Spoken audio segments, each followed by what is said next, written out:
Olha, eu nunca usei essa palavra aqui, mas preciso perguntar.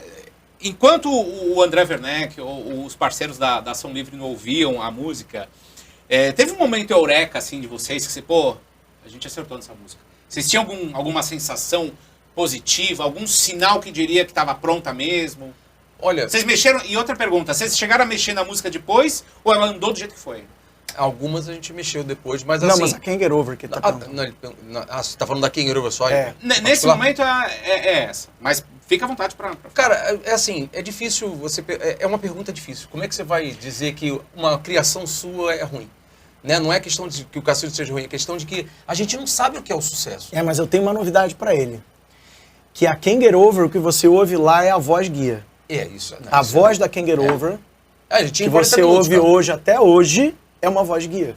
O SM58, lembra? Que eu gravei, aí tem outra parada, foi a música que foi gravada, depois a gravadora pediu pra botar uma pessoa na frente, porque não tinha cultura DJ na época, e a gente acabou guardando o segredo quase 20 anos, e assim, só foi revelar agora na volta do Cassino. Isso merece um comentário pro Cassino aqui, hein, galera? Independente da plataforma.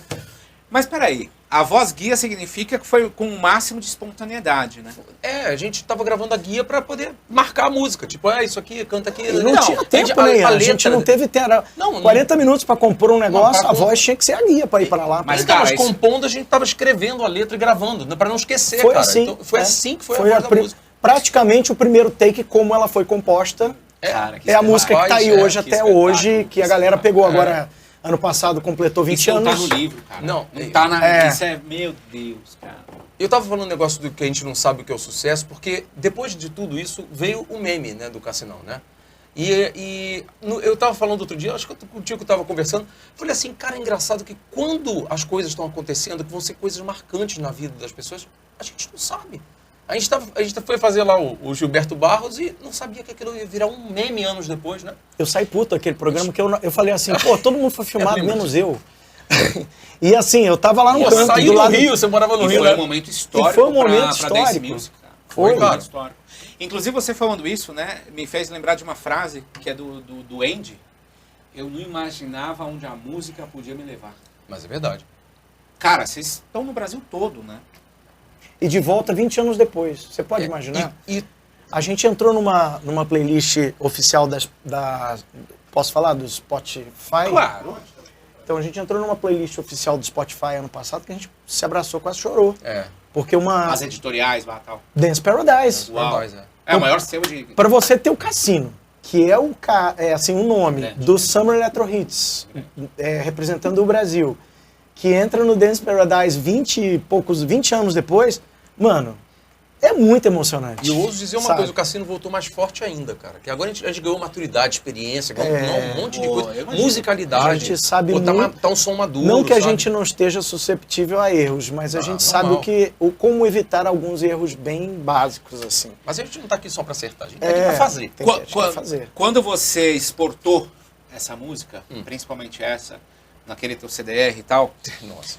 Por mais que fosse a guia, foi espontâneo e já tinha um nível de qualidade e de, não perfeccionismo, mas já tinha uma técnica de vocês, de coração, de alma, de produção, muito avançada já, né? Porque assim, se vocês conseguiram produzir aquilo em 1 hora e já exportou e mandou para uma gravadora desse tamanho, já tinha muita coisa acontecendo ali dentro, né? É que a gente já fazia isso profissionalmente há alguns anos, né? Era uma coisa que já era orgânica de fazer, né? Entregar o negócio com a maior qualidade possível na época. De confiar.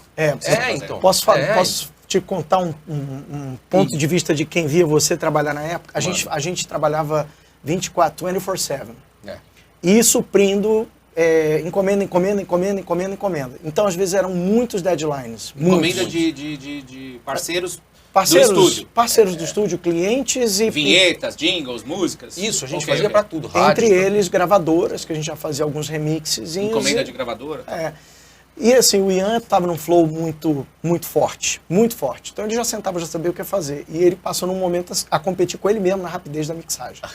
Eu lembro disso, cara. Ele sentava, sério, sem sacanagem, ele às vezes fazia uma mixagem em 15 minutos. E a coisa tava muito boa. E aí ele ainda falava assim, é more myself, eu sou mais... more myself, obrigado. E ele se competia, eu falei assim, mano, isso não vai dar certo, velho. E era muito engraçado. Pra quem tava assistindo, né? Porque O cara era uma máquina. eu não sou que a um gente cara não de tinha- mixagem. a gente não Ele tinha é tempo, o cara. cara. Você era uma máquina. É que ele tava produzindo um Máquina negócio lá, humana. eu tava noutra sala, aí ele falava assim, cara... Eu falava, cara, tem que terminar, tem que terminar. O motoboy tinha hora, né? Cara, tem que terminar, vambora. Ele, tá aqui, toma, vai lá, faz. Eu sentava, pum. Ah, é isso, eu já sabia o que eu tinha que Eu fazer. ficava É isso, puto, é isso. porque às vezes eu queria tomar um café, não dava nem tempo. Você vê, o cara, é uma máquina. O cara falava assim, tá pronto, vai lá ouvir. Eu falei, porra, nem fiz o café, cara. E eu já tava na outra sala esperando pra masterizar e mandar, Eu cara. tô imaginando esse momento na vida dos caras e o mercado fonográfico tava bombando, né? O CD tinha salvado a indústria, né? Tava um Sim. negócio... Nossa, foi E incrível. o que a naquela gente época. precisava era de um kickstart, assim, que o Cassino tornou-se um kickstart. E a partir daí, as gravadoras começaram a nos procurar, não só pela música eletrônica, mas por um item que a gente adorou, a nossa sonoridade. Isso, cara, isso que eu ia falar, que é o que a vocês gente vieram antes buscava. da imagem, que é o certo. É. Mas o Cassino estava pronto pro sucesso? O Cassino já tinha um visual? Como é que era esse lance do estilo visual? Vocês tiveram que improvisar? Porque assim, uma semana depois estava na rádio já. Na rádio, Então, mas sem e aí? imagem. Mas sem imagem. Vocês estavam sem imagem, vocês estavam no Orkut, começou a vir o Orkut ali. Não, mas aí isso teve um foi- lagzinho. O Cassino né? estava Isso pronto. foi um lagzinho. O Cassino estava pronto pro sucesso? Não, o Cassino Não. não estava pronto. pro E aí, sucesso, a gente como- não estava pronto. Veio quando as fotos? E eu vou te falar a real, hein? 2020, isso foi 2005, 2026 corta pra agora, a garotada tem, assim, 90% não tá pronta pro sucesso. É verdade. Não tá? E Ninguém. Eu sei. grandes artistas, Mas em às vezes, que gravadora botam... tem que estar. Mas grandes Isso é artistas importante. que botam o bonde na rua, às vezes, grandes artistas não estão prontos para o sucesso.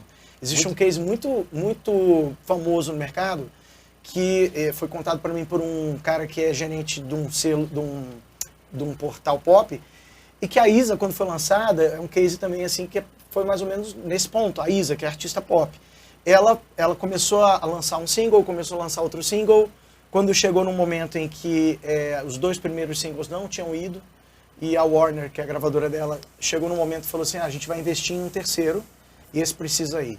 E a gente vai fazer um puta lançamento no Rock in Rio com o Falcão do Rapa, e que foi o Pesadão Dão. E essa música foi lançada com um show dela no Rock in Rio.